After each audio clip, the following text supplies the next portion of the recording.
Pues damos comienzo a la presentación de, de nuestro último ponente de la tarde y del último ponente que hemos tenido el honor de contar para este congreso, pues tan importante para la Fundación Universitaria Española y tan importante para nuestro seminario. Don Rafael Rodríguez Ponga tiene un currículum, la verdad es que, para un historiador lleno de muchísimos matices, porque es doctor en Filología Hispánica por la Universidad Complutense, pertenece al Cuerpo Superior de Administraciones Civiles del Estado, donde ha ocupado diversos cargos, y es actual rector de la Universidad Abad-Oliba CEU, tras haber desempeñado el cargo de secretario general del Instituto Cervantes desde el año 2012 hasta el año 2018. Ha sido, además, secretario general de la Agencia Española de Cooperación Internacional desde el año 2001 a 2004, director general de Relaciones Culturales y Científicas, director general de Cooperación y Comunicación Cultural, miembro del Consejo de Cooperación al Desarrollo de la Comisión Interterritorial de Cooperación Internacional y de otros órganos de participación social, así como de los órganos directivos de la Casa de América y del Instituto Cervantes. Ha sido delegado de España en las conferencias de la ONU y la Unión Europea en materia de cooperación al desarrollo. Además, ha sido diputado del Grupo Popular por Madrid y por Cáceres en diferentes legislaturas y portavoz de la Comisión de Cultura del Congreso. De forma paralela a su trayectoria administrativa y política, ha desarrollado una intensa actividad intelectual centrada en la lengua y culturas españolas, en especial sobre Asia-Pacífico. Es autor de numerosos textos sobre el español y la diversidad cultural lingüística y ha pronunciado conferencias e impartido cursos en universidades e instituciones académicas de los 5 continentes. También es presidente de la Asociación Española de Estudios del Pacífico, de la Plataforma Internacional de Cooperación y Migración, y ha sido condecorado por 11 países. La verdad, don Rafael, que no sé cómo le da tiempo a investigar con todos estos trabajos que siempre la gestión nos llevan tantísimo tiempo. Vamos a dar paso a su conferencia, una conferencia de clausura que yo creo que es el colofón de esta gran investigación que llevamos hablando desde el día de ayer y sobre todo yo creo que aporta un tema nuevo que no se ha abordado a lo largo de todas estas conferencias, que es del latín al malayo, las lenguas de la expedición de Magallanes y Elcano. Muchísimas gracias, don Rafael. Sí, antes de que inmediatamente va a empezar, don Rafael, estos días algunos se preguntaban ¿y cómo hablaban con aquella gente? ¿Qué pasaba? ¿Cómo hablaban? ¿Qué ocurría? Parece que llevaban algunos que sabían ya por el camino, pero todo esto ahora nos va a poder quedar muchísimo más claro. O aquello que yo os decía, que llegan a una isla y le preguntan ¿cómo se llama vuestro Dios? Y dicen, nuestro Dios se llama Abba, Papá, en las mismas palabras que Jesús dijo, y esa dimensión universal del Dios uno, ¿no? Entonces, tiene la palabra el señor rector sobre del latín al malayo y las lenguas de la exposición de Magallanes y Elcano. Cuando quiera. Sí, muchísimas gracias. Buenas tardes. Muchas gracias a todos ustedes por su presencia. Muchas gracias a esta fundación por la invitación a participar esta tarde en este congreso y especialmente en esta ya sesión de clausura o sesión de cierre de este congreso. Y muchas gracias también al profesor Luque por su magnífica intervención, su magnífica ponencia. Nos conocemos hace años, hemos colaborado en distintas actividades académicas ya desde hace muchos años y pues me resulta especialmente grato estar en la mesa con él en este momento porque él está como decano de Geografía e Historia de la Universidad Complutense de Madrid. Yo soy rector de la Universidad Abad-Oliba CEU en Barcelona y Madrid y Barcelona podemos trabajar conjuntamente con toda normalidad, con toda naturalidad, como todos queremos, como todos deseamos, y ponemos también nuestro grano de arena para ello, y ustedes me han entendido muy bien. Voy a hablar, por mi propia formación, como doctor en Filología, en Lingüística, siempre de la parte que se refiere a las lenguas. Para mí siempre es una pregunta que hago a los historiadores, porque los historiadores se ocupan de los hechos históricos, pero claro, todas aquellas personas algo hablaban, porque no sería una tripulación de mudos todos los que iban en las expediciones, o en las expediciones en general, pero en esta en concreto, o en cualquier otra, o en esa ruta que durante siglos unió América, Oceanía y Asia, que fue el galeón de Manila, la nao de China, la nao de Acapulco. Y todo esto plantea un montón de preguntas desde el punto de vista lingüístico. Claro, los tripulantes que se enrolaban en estas expediciones pues no presentaban un currículum como lo que se hace ahora, en el que ponían tal, idiomas que sabe, nivel alto y tal. No, eso no consta en ningún sitio. No consta qué idiomas sabían. Los podemos deducir. Y los podemos deducir de los datos, pocos o muchos, que tenemos de cada uno de ellos, de esta expedición de la primera vuelta al mundo, que no hay ninguna duda es la mayor hazaña de la historia de la humanidad. Lo ha explicado muy bien el profesor Luque, iban a lo desconocido, iban a lo desconocido. Muchos sabían o muchos suponían, o tenían mucho espíritu de aventura y mucho espíritu de sacrificio. Hay una cuestión sorprendente, y es que, según el libro que uno mire, el número de tripulantes no está claro. 230 y tantos, 240, 250... bueno, el último dato que yo tengo de un libro publicado el año pasado del gran historiador Juan Gil recoge los datos precisos de 269 tripulantes, 269. Claro, no todos salieron de Sevilla, es decir, no son tripulantes simultáneos. Unos salieron de Sevilla, otros resulta que se subieron en las Canarias, otros, como otros murieron, pues otros los subieron o les montaron pues después en las Molucas o donde fuera. El resultado es que en total, uno tiene que fiarse de los historiadores que han estudiado esta materia, hablamos de 269 tripulantes que participaron en esta expedición. No quiere decir que dieran la vuelta al mundo, porque el 80% murió, o más del 80%. Pero sí participaron. Claro, la primera lengua que uno piensa que inevitablemente, indudablemente, estaba presente, era el latín. Tengan en cuenta que estamos hablando del Renacimiento. El Renacimiento precisamente se caracteriza por la vuelta al mundo romano, por la vuelta al prestigio de la cultura latina. El latín era una lengua muy valorada, lo había sido siempre, evidentemente, pero en el Renacimiento adquiere una importancia especial y además era la lengua internacional. No solo era la lengua eclesiástica, que eso ya es importante de por sí, era la lengua científica y por lo tanto podemos pensar que por estas características del momento, el Renacimiento, lengua eclesiástica, lengua científica, lengua de relación culta, evidentemente, el latín también estaba presente en la expedición de la primera vuelta al mundo. Hay que tener en cuenta que ahí había personas que habían estudiado, capitanes, escribanos, clérigos, contadores, veedores, tú lo has dicho ahora, el veedor. Es decir, personas que al tener estudios sabemos que habían estudiado latín y que sabían latín. Desde luego eso nos consta del mismísimo Magallanes. El profesor Luque ha citado al profesor Cabrero, a Leoncio Cabrero, al que todos admiramos, porque fue uno de los pioneros y de los grandes estudiosos de todas estas cuestiones de las que estamos hablando, y en su biografía de Magallanes precisamente dice que Magallanes había estudiado latín.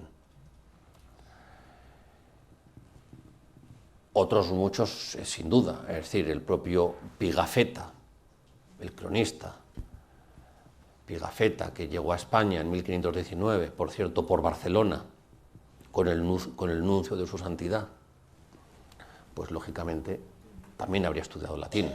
Y además venía de un ambiente eclesiástico. Venía de un ambiente eclesiástico porque venía con el nuncio.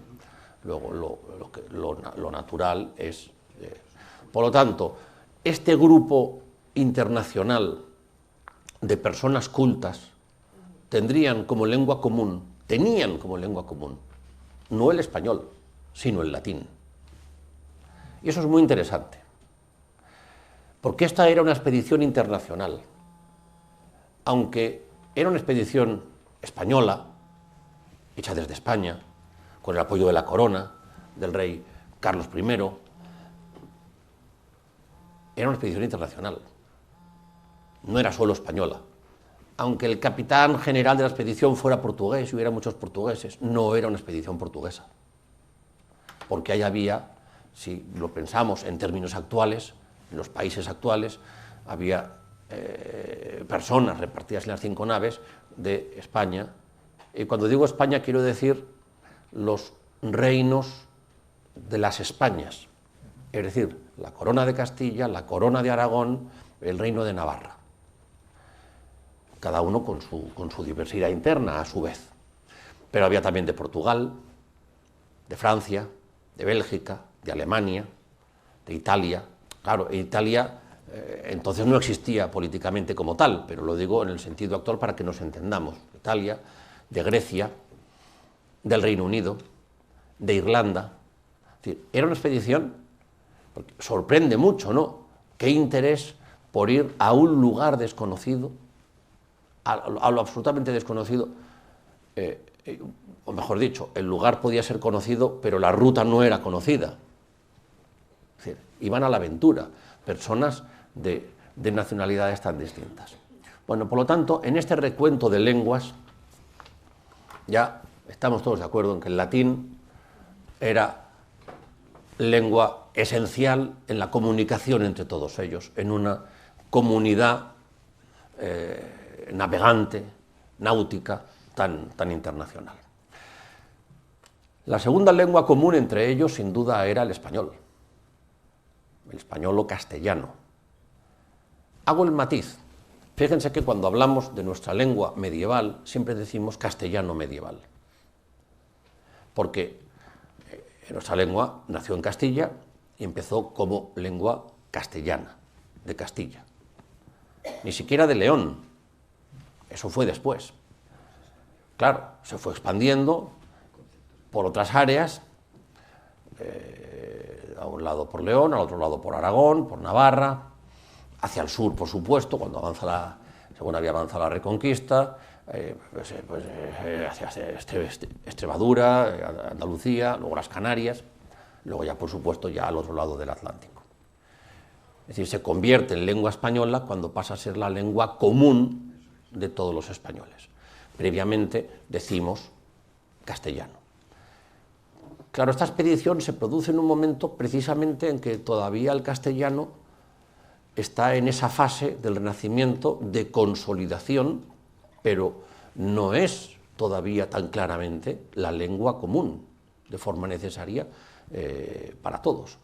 Además, el castellano tampoco era una lengua uniformada, no era lo mismo el castellano viejo, la norma burgalesa, en fin, que desde el poema del Mío Cid, en fin, con una larga tradición literaria, o el castellano nuevo con la norma toledana. Eso está estudiado en historia de la lengua, en fin, las dos normas que convivían en el Renacimiento. Claro, si nos fijamos en los navegantes, que podemos considerar que eran de lengua castellana, pues los había un poco de todo. Los había de Salamanca, de Madrid, de Alcalá de Henares, de Burgos, de Toledo, los había andaluces, de Sevilla, de Huelva, de Granada. No hablarían igual que uno de Burgos, ni entonces ni hoy. Los había de Murcia, de Extremadura, de Mérida. Es decir, sí, hablaban español, pero cada uno lo hablaba a su manera. Es verdad que como todos habían confluido en Sevilla, fueran de donde fuera, porque es decir, incluso el alemán que venía, o el italiano, o tal, pues podemos pensar que muchos de ellos, al haber vivido en Sevilla un tiempo, ya se habrían hispanizado, y algo de español, más o menos, podrían saber.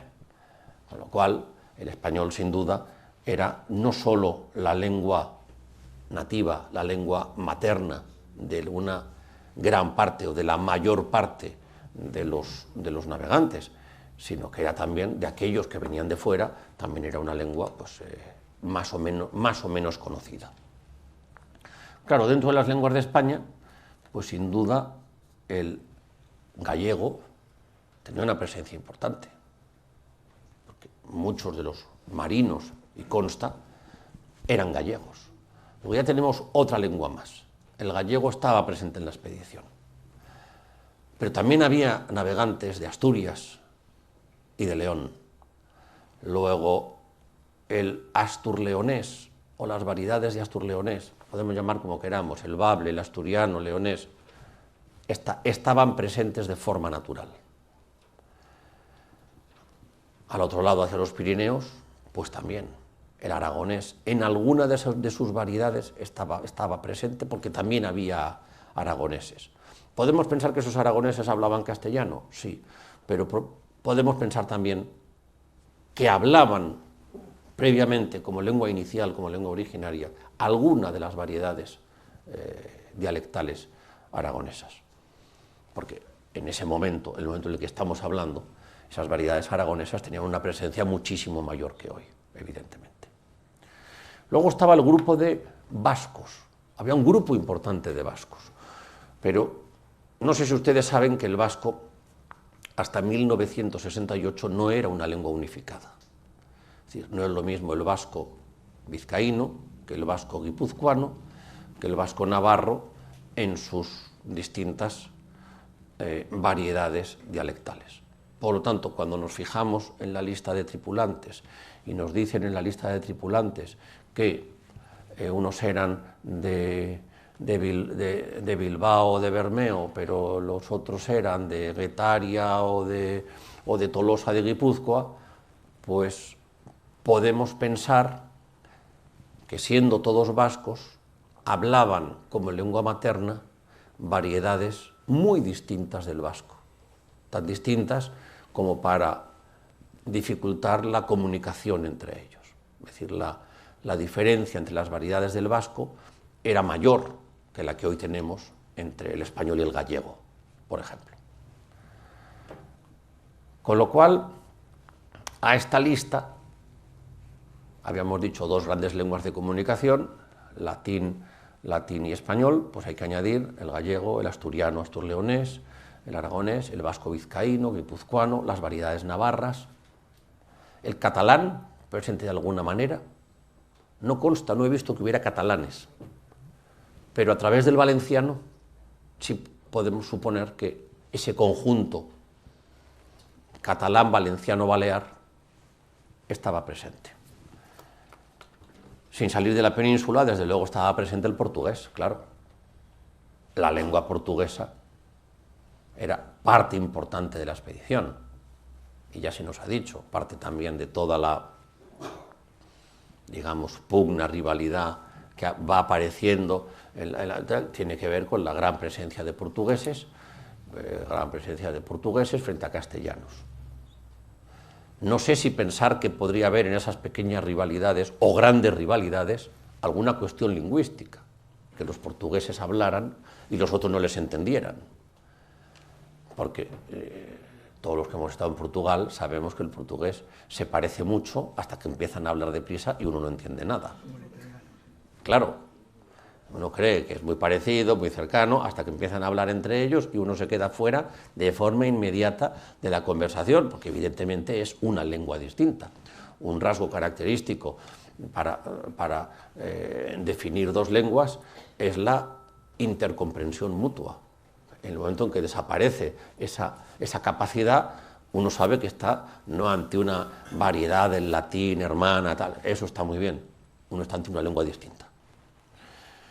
Bueno, hemos hablado antes de Pigafetta, pues evidentemente el italiano, la lengua italiana, es otra que estaba presente. Claro, entonces Italia no tenía unidad. Y cuando hablamos de los italianos de la expedición, hay que tener en cuenta que había genoveses, venecianos, napolitanos, sicilianos, y esto tiene su consecuencia lingüística. Es decir, las variedades lingüísticas italianas son todavía hoy, y eran entonces, tan distintas que podemos considerar que el veneciano y el siciliano, a estos efectos, eran lenguas distintas, o que el genovés, o ligur y el napolitano eran lenguas distintas. Con lo cual, cuando estamos hablando de los italianos de la expedición, solo por ver su origen, podemos deducir que estamos ante otras 4 o 5 variedades lingüísticas más. El italiano propiamente dicho, y bueno, Pigafetta como hombre culto, sí escribió en italiano que podemos llamar toscano, que es el italiano sobre el que es el toscano, es sobre el que se basa el italiano culto, y precisamente el Renacimiento tiene en Italia unas características muy importantes, pero claro, eso hay que añadir pues lo de otros muchos tripulantes, muchos de los cuales eran analfabetos. Esto es muy importante decirlo, muchos eran analfabetos, no habían tenido ningún tipo de instrucción formal, más que en la vida misma, un montón de simples marineros, grumetes. Bueno, con lo cual, según mi cuenta, ya llevamos 15 lenguas, 15 variedades lingüísticas, 15. Añadamos el griego. Varios de los navegantes venían de lo que hoy es Grecia, de Corfú, de Rodas y de otros sitios. No quiere decir que fueran griegos propiamente dichos, en el sentido con que lo entendemos hoy, o se podía entender entonces. Corfú entonces era una isla o veneciana o muy influida por Venecia. Rodas era una isla pues, muy internacional, porque estaban los caballeros de San Juan, los caballeros de Rodas. Es decir, aunque vinieran de Grecia, como Francisco Albo, que escribió, bueno, es uno de los que conocemos precisamente, un diario de a bordo, muy técnico, no tiene los detalles de color y de vida y de interés antropológico y lingüístico de Pigafetta, pero tiene su interés histórico, científico, náutico. Bueno, Francisco Albo era griego, bueno, probablemente era un griego, un italo-griego, es decir, probablemente hablaba varias lenguas, todos ellos, sobre todo, claro, los marinos que iban de un sitio a otro, pues lógicamente hablaban varias lenguas. Pero, en fin, añadamos el griego a nuestra descripción. Había franceses en la expedición, y unos cuantos franceses, y también de sitios distintos, con lo cual podemos decir, hablaban francés. Bueno, pero Francia es un país, y la lengua francesa es una lengua con una diversidad dialectal muy grande, muy grande. Lo sabía de Lorena, donde se habla el lorenés. Lo sabía de Normandía, donde se habla el normando. Lo sabía de Champaña, donde se habla el champanés. Es decir, dentro del concepto de francés hay que incluir por lo menos otras 4 variedades. Pero es que el sur, variedades dentro de la lengua de Oil, porque luego en el sur se habla la lengua de Oc, lo que llamamos el occitano. Pero el occitano tampoco era una lengua unificada, sino que dentro del occitano hay que considerar los que tienden más hacia el provenzal o los que tienden más hacia el gascón. Los que vienen de Burdeos podemos pensar que hablaban gascón, los que vienen de Montpellier podemos pensar que hablaban provenzal. Probablemente lo que no hablaban era francés, tal como lo entendemos hoy. Cuando hablamos de esta diversidad dialectal, estamos hablando dentro de lo que hoy llamamos francés, pero hay otras lenguas en Francia, como es el bretón, que es una lengua celta, no es una lengua romance. O sea, el bretón no tiene que ver con la fragmentación dialectal del francés, como dentro del español, como he dicho, ¿no? Pues el castellano, el aragonés, el asturleonés, el gallego, el valenciano, el catalán. No, estamos hablando ya de una lengua distinta, de una familia distinta. Está en Francia, pero es el bretón. Tengamos en cuenta que en aquel entonces, frente a la percepción que tenemos hoy de las lenguas, no había el concepto de lengua nacional, no había una política lingüística unificadora, no había unos medios de comunicación social unificadores, no había una radio, una televisión que unificara un modelo lingüístico, no había un sistema educativo que diera unas mismas normas y en consecuencia de ello no había una alfabetización general de la población, sino que la mayor parte de la población era iletrada. No solo iletrada, sino además rural. No había este desarrollo urbano que se ha vivido en los últimos siglos. Todo esto tiene a mi juicio, pues hay que hacer una valoración también lingüística de lo que esto significa. Bueno, estábamos por el bretón, pero había otros que venían de un poco más allá todavía. Consta que había también de Inglaterra, de Bristol, pues lógicamente hablaría inglés. Lo cual es muy curioso, que en una expedición bajo los auspicios del rey de España, de la corona de España, la corona de Castilla, hubiera súbditos de otros reyes, de otros monarcas, que no eran necesariamente amigos. Bueno, pues ya incluimos en la lista el inglés. Los había de Bélgica.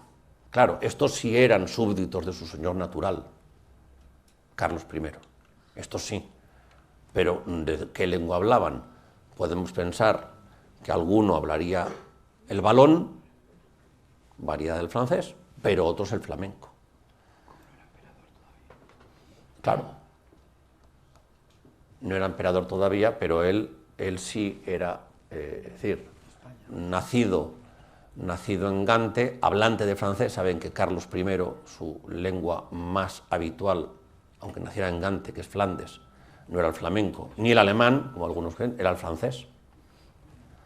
Aunque vino rodeado de hablantes de, bueno, pues lo que fuera, de flamenco, de alemán o de tal, o de latín, que es lo que hablarían todos, como gente, o personas cultas, ¿no?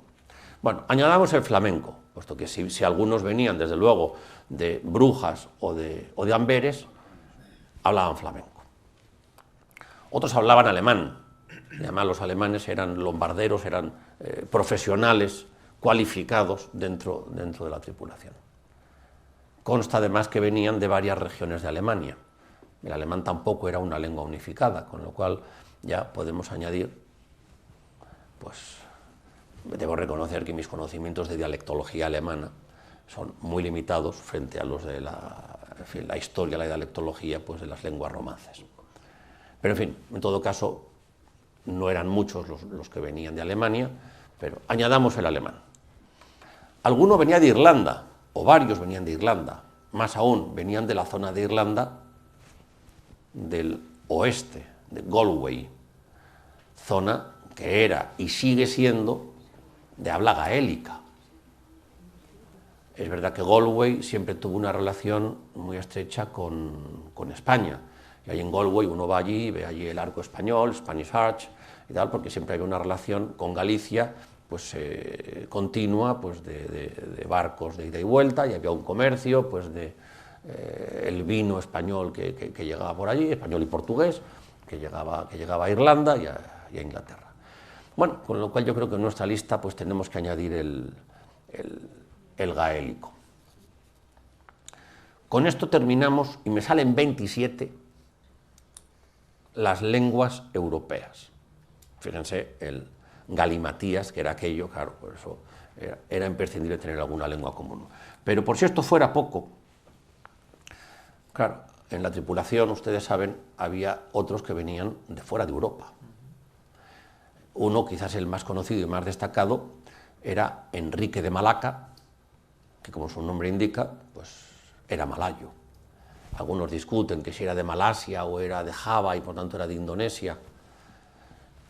No voy a entrar en esa discusión, porque a efectos lingüísticos lo que me interesa es que si era de Malaca, sin duda hablaba malayo, y por eso pudo servir de intérprete en relación con las lenguas malayo-polinesias, las lenguas de la misma familia, que también se hablan en Filipinas y en las Islas Marianas, y que si hoy a lo mejor son más distantes, podemos pensar que hace 5 siglos a lo mejor era todavía un malayo, todavía no tan diferenciado. Pero, entre otras cosas, porque el malayo contemporáneo en el siglo XX ha tenido un desarrollo enorme, desde la independencia de Malasia, después como lengua de Indonesia, con la lengua indonesia, la Bahasa Indonesia, que ha tenido bueno, un desarrollo muy especial, pero en el siglo XX. Por tanto, el malayo, en sentido amplio, es decir, no exactamente el malayo de Malasia o de Malaca, es decir, estaba presente en la expedición, entre otras cosas porque allí también 6 moros del Maluco se subieron a la expedición y navegaron durante un tiempo. Esto es muy importante, porque si estos moros... Malasia es un país de mayoría musulmana, lo aclaro por si no lo saben ustedes, Malasia es un país de mayoría musulmana. Lo era entonces y lo es hoy. Hubo 6 moros que se subieron, que se montaron. Claro, ¿en qué hablaban? Uno puede pensar, bueno, hablarían malayo, sí, claro, pero nuestros hombres de la expedición no hablaban malayo. Bueno, una variedad que entonces se había extendido por la zona eran con distintas variedades, ya era el portugués. Los portugueses ya estaban allí desde tiempo antes. Malaca es una ciudad con una gran influencia portuguesa.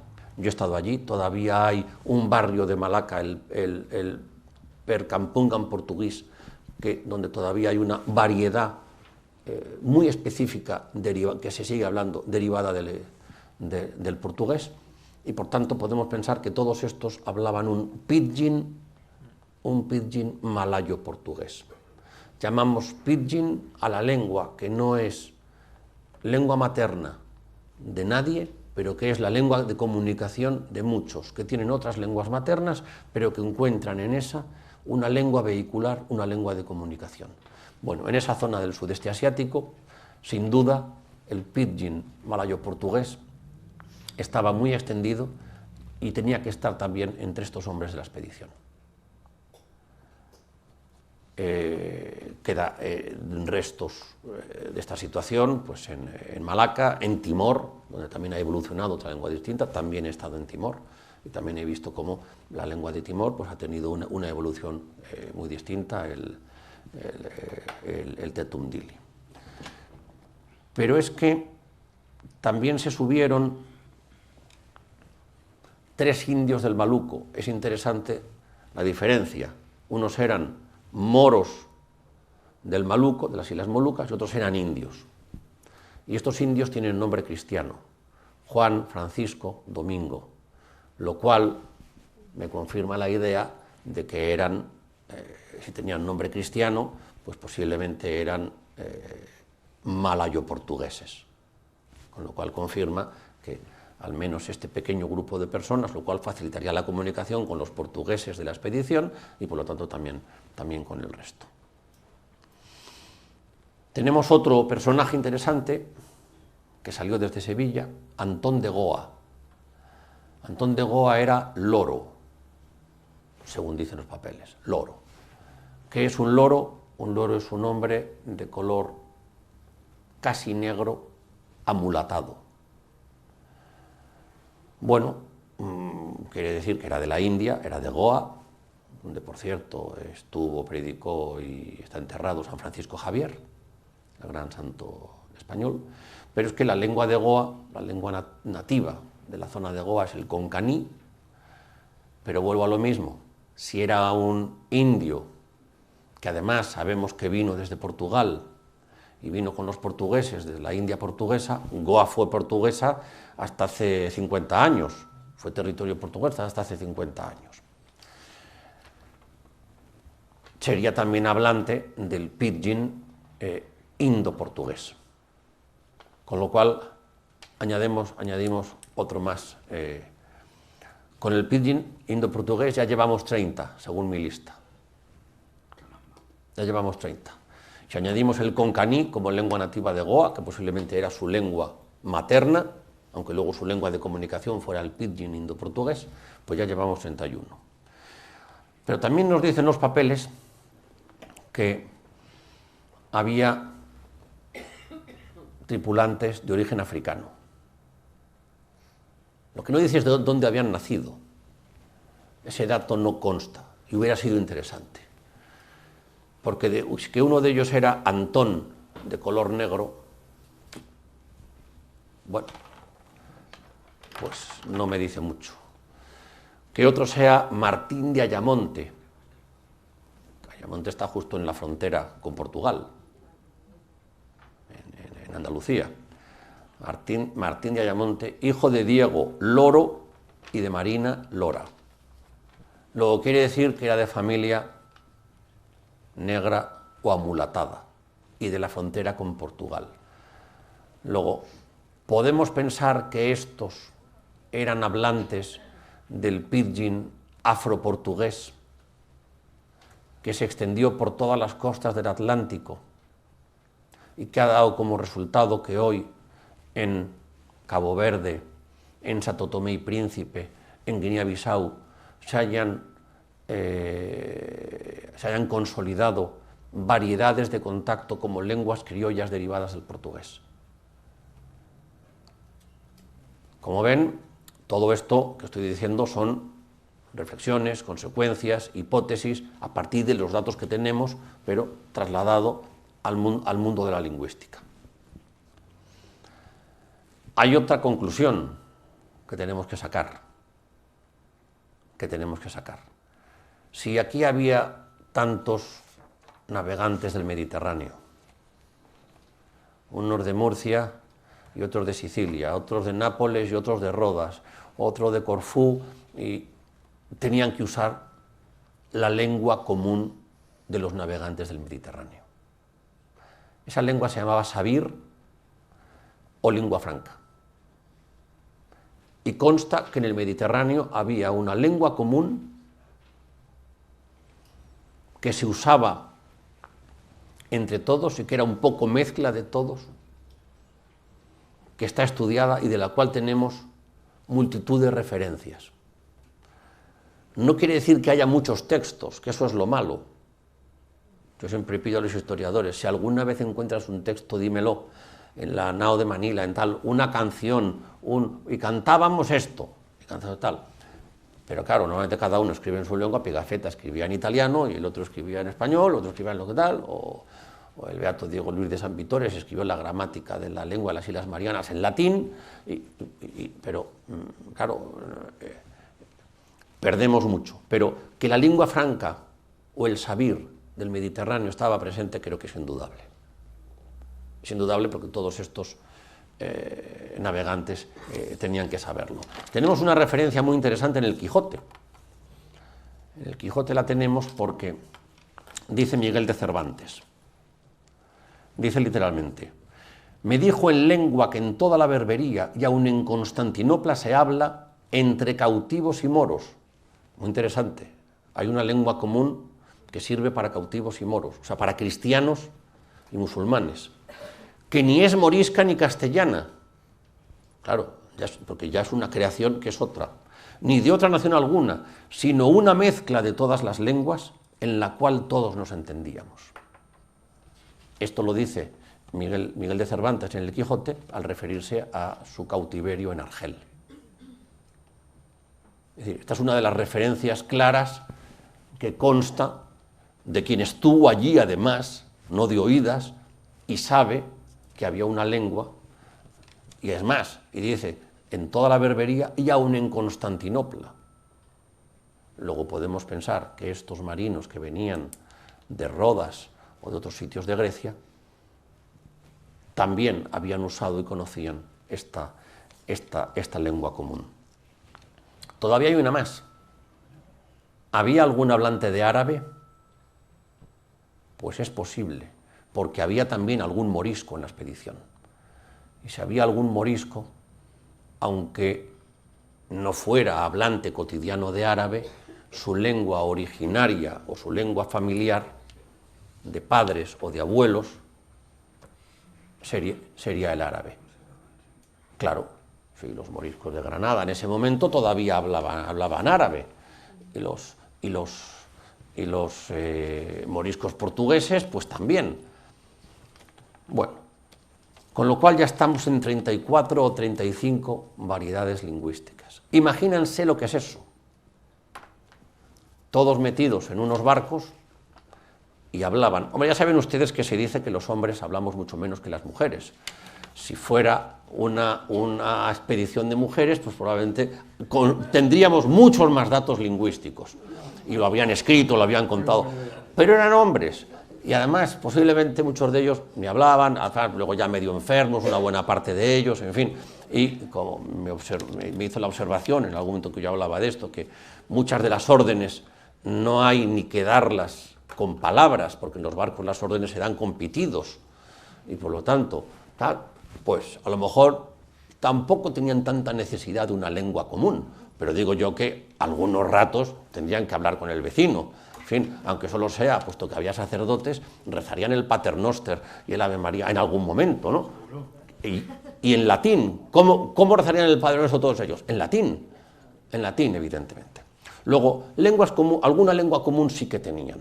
Y esa lengua común solo podía ser, como digo, el latín como lengua culta y, tarde o temprano, el español. El español acabó siendo necesariamente la lengua común. Además, fijémonos en que es un momento histórico en el que el castellano está en plena transición. Ya se había publicado la gramática de Nebrija, de Leo Antonio de Nebrija, de 1492, la primera gramática de una lengua moderna, que eso es importantísimo, que ayuda a fijar desde el punto de vista culto el castellano. Si el castellano triunfa, en gran parte, no es por razones políticas, económicas y tantas veces, es también porque tiene una gramática. Tiene una gramática publicada en la que todo el mundo que quiera saber puede ya referirse a ella. No lo hicieron de otras lenguas, pero un sevillano de Lebrija, el Antonio de Nebrija, lo publicó. Pero también hay que tener en cuenta que en 1518, el mismo año de las capitulaciones, se produce un hecho lingüístico fundamental, y es que las Cortes de Castilla le piden a Carlos I que nos haga la merced de hablar castellano. Es una revolución. Es una revolución porque quiere decir que las Cortes de Castilla no querían tener intermediarios ni traductores. Querían que el rey hablara castellano para entenderse directamente con el rey, sin intermediarios. Quiere decir que muchos de ellos no hablaban latín con fluidez, luego no serían en las Cortes de Castilla tan cultos como pudiéramos pensar en este momento del Renacimiento. Pero lo que es más llamativo es el atrevimiento de que los representantes del pueblo, de que los súbditos sean los que imponen la lengua al poder, al rey absoluto, al soberano. Bueno, entonces, es este momento en el que, como digo, el castellano pasa a ser español, ¿no? Este momento es muy interesante, porque es 1518, 1519 sale la expedición, vuelve en 1522, como todos sabemos. Volvieron, según los datos que yo tengo, de Consuelo Varela, volvieron 21, 18 que dieron la primera vuelta al mundo, más 3 indígenas malayos. Bueno, de los que volvieron, la mayoría eran españoles, pero había un gallego, 4 vascos, 4 griegos, 2 italianos, 2 portugueses, un alemán, pero propiamente lengua española, un extremeño, 2 andaluces, un santanderino. Claro, si solo quedaban 18 y uno era alemán, y el otro era griego, y el otro italiano, y el otro andaluz, y otro santanderino, algo hablarían. Ya creo que a estas alturas ya, con permiso, pero en fin, el latín eclesiástico que pudiera hablar tal ya estaría un poco olvidado. Ya a estas alturas pues hablarían ahí un chapurriao, como se dice en varias zonas de España, de Aragón y de Extremadura, pues una lengua mezclada y tal. Podemos pensar que la lengua común era algún tipo de español, pero curiosamente aquí no quedaba ningún castellano, bueno, un santanderino, que no está claro que hablara castellano, porque una buena parte de la provincia de Cantabria es o era de habla asturleonesa. En todo caso, interesante también que llegaron a Sevilla 3 indígenas malayos. Luego, cuando digo en el nombre del latín al malayo, las lenguas de la expedición, es porque todo esto estaba presente, desde el principio hasta el final, con Enrique de Malaca al principio, aunque luego murió en Filipinas, o desapareció en Filipinas, y al final porque llegaron estos de las Islas Molucas. Termino con una referencia, con una frase que me encanta decirla, del presidente, el que fue presidente de Colombia, Belisario Betancur. Belisario Betancur participó en el Congreso Internacional de la Lengua Española que se celebró en Cartagena de Indias el año 2007. Y hace 12 años él ya estaba pensando en este 5º centenario de la primera vuelta al mundo. Y dijo Belisario Betancur: la tierra fue redonda primero en español. Con estas palabras termino. La tierra fue redonda primero en español. Muchas gracias.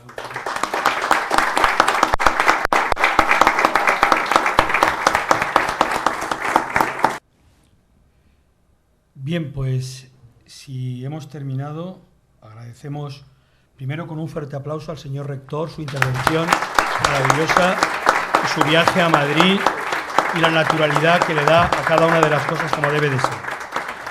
Y en segundo lugar me van a permitir un minuto y medio de clausura de estos 2 días. Señor rector de la Universidad Abat Oliba, CEU de Barcelona, señor decano de Historia de la Facultad de Historia de la Complutense de Madrid, señora profesora de la Rey Juan Carlos, doctora doña Cristina del Prado, consejeros de Historia de la FUE que os encontráis aquí en este momento, señoras y señores. Solo unas palabras para agradecer a todos, especialmente a los 12 ponentes que hemos tenido entre nosotros de 7 universidades y de otras instituciones, el que hayamos hecho posible este análisis, esta profundidad de investigación y este deseo nuestro de seguir caminando, buscando la objetividad de los hechos y trabajando, mirando el pasado, actualizando el presente y con la trayectoria seria de un futuro para todos nosotros muy importante. Este acontecimiento tiene en cuenta aquellas nuevas rutas que quieren mostrar un nuevo momento económico para aquella corona hispánica y para que los hombres de aquel momento tuvieran una novedad en sus vidas. Nuevos pueblos, nuevas culturas que van a encontrar y van a conocer como parte de la familia humana. La fe católica, como se ha visto, que forma parte esencial de este viaje, llevar el Dios del Logos para que desaparezcan mitos y supersticiones y para que se haga presente también en esa familia humana como parte evangelizadora esencial. Apoyar la empresa de la corona hispánica, toda esta empresa del rey, para que realmente toda esa proyección que desde los Reyes Católicos hemos visto en este Congreso se ve claramente de universalidad, se haga posible y presente desde ese momento concreto, probablemente la nación que encarnaba el máximo poder en el mundo. Realizarse como personas, es verdad que muchos de ellos buscaban riqueza, buscaban honores, buscaban fama, buscaban aventura, quizás, como ha dicho el rector al principio de su intervención. Pero es muy importante que nosotros no nos quedemos solo en esta gran gesta de España como otras muchas que ha realizado y ha hecho, sino que nos planteemos hoy nosotros cuáles son las nuevas rutas, hacia dónde tenemos que caminar, y que descubramos que el primer viaje que hay que hacer es un viaje interior. Una nación que no ayuda a sus habitantes a que descubran la importancia de la introspección, del silencio, de la escucha, de la contemplación, de saber adentrarse en vida interior, de descubrir la necesidad de formación permanente, de capacidad crítica para no participar de un pensamiento único, cada vez como las modas más único. Importante para nosotros ser conscientes que ese viaje interior nos tiene que ayudar a adquirir nuevas capacidades, como si de un coach se tratara, poder adentrarnos en un coaching que nos lleve realmente a ver cuáles son nuestras limitaciones, a descubrir nuestras fortalezas y a buscar aquello que todavía no ha llegado hasta nosotros y que críticamente necesitamos para nuestro futuro. Pero desde ese viaje interior, las nuevas rutas tienen que pasar, y no podía ser de otra manera, por la actualidad. Las tecnologías están marcando el rumbo de una manera decisiva. La singularidad tecnológica, el concepto de singularidad tecnológica es tremendo.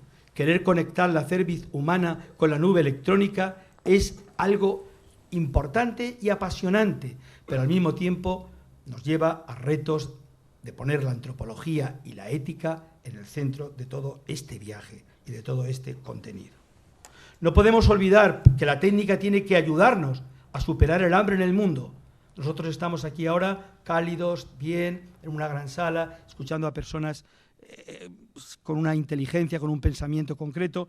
Hay mucha gente que vive en una situación desesperada todavía en el mundo y tenemos que utilizar las nuevas rutas, los nuevos viajes de la ciencia, los nuevos viajes de la pedagogía para ayudar desde esas nuevas tecnologías, pues eso, a que acciones como hemos visto en congresos hace muy poco, anteriores, como el Golden Rice, como el arroz dorado, como tantas cosas que pueden ayudar a que la humanidad siga creciendo hacia adelante, tenemos que estar ahí todos nosotros. El Papa Francisco habla de las nuevas pobrezas permanentemente, nuevas pobrezas terribles de niños obligados a trabajar, de personas que roban órganos quitándoselos a pequeños, prostitución forzosa, adicciones nuevas en este momento, situaciones donde la familia humana vive en peligro serio y que nuestra nación, como siempre, tiene que estar a la vanguardia de hacer posible una nueva humanidad, de ayudar a conquistar estas nuevas fronteras que estamos en este momento relatando. Yo querría, de alguna manera, también hoy, pues agradecer a todas las personas que han colaborado, han hecho posible el monográfico, han hecho posible este congreso, han hecho posible toda la cantidad de medios de comunicación que se han adentrado, sobre todo en los últimos días y muy especialmente en las redes sociales con el tema del vídeo, de este vídeo que queremos hacer viral. Quiero agradecer muy especialmente a los consejeros aquí reunidos, a don Federico Sánchez Raimundo, que nos dio la idea de empezar este tema, a Alejandro Sánchez Raimundo, que tan bien ha colaborado, especialmente también desde la revista, a doña Cristina del Prado, coordinadora conmigo de este congreso, que no ha dejado nada, o sea, mejor dicho, lo ha dejado todo porque realmente se ha dedicado muy plenamente a todo ello. Agradecer también a su universidad, a la Rey Juan Carlos, el que nos deje a tan magna persona. A doña Pilar Vega de Anzo, que se encuentra aquí y ha colaborado de manera tan especial. A don José Luis Pérez, de COPI, de Canal 13, que se encuentra en este momento entre nosotros y que ayer hizo posible que todo el país, que toda España supiera de esta noticia, como hoy lo ha hecho Radio Nacional gracias a don Juan Martín Villa y también otros periódicos y otros digitales. Siempre hay que agradecerlo porque realmente es importante para nosotros. Desde este momento empieza un nuevo año en la FUE histórico. Si este año ha sido Magallanes y Elcano, dentro de un momento, gracias a la profesora que está a mi lado, que nos lo propuso y el Consejo de Historia lo aprobó y también lo hizo el Consejo de la FUE, el Patronato, será el año de Eugenia de Montijo.